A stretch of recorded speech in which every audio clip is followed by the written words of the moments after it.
കഥ കേശുക്കുറുക്കനും സീതക്കൊക്കും. മഞ്ചാടിക്കുന്നിന്റെ താഴ്വരയിലെ കുറ്റിക്കാട്ടിലായിരുന്നു കേശുക്കുറുക്കന്റെ താമസം.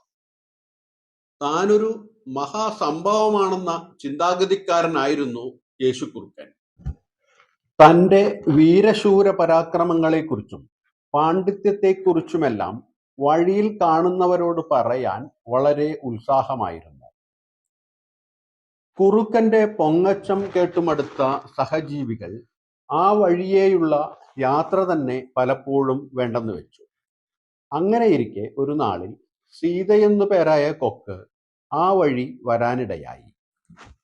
മഞ്ചാടിക്കുന്നിന്റെ മറുവശത്ത് നദിക്കരയിലും മരത്തിലുമായിരുന്നു സീതക്കൊക്കിന്റെ വാസസ്ഥലം.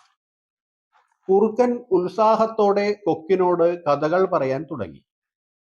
അങ്ങനെ കേശുക്കുറുക്കനും സീതക്കൊക്കും നല്ല കൂട്ടുകാരായി. സീതക്കൊക്ക് കുറുക്കന്റെ എല്ലാ കഥകളും കേൾക്കുകയും പ്രോത്സാഹിപ്പിക്കുകയും ആശ്ചര്യം പ്രകടിപ്പിക്കുകയുമൊക്കെ ചെയ്തിരുന്നു.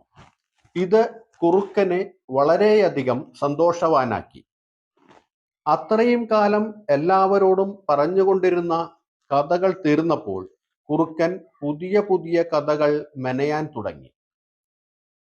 പറയുന്നത് മുഴുവൻ നുണയാണെന്ന് അറിയാമെങ്കിലും കൊക്ക് വീണ്ടും വീണ്ടും പ്രോത്സാഹിപ്പിച്ചുകൊണ്ടിരുന്നു.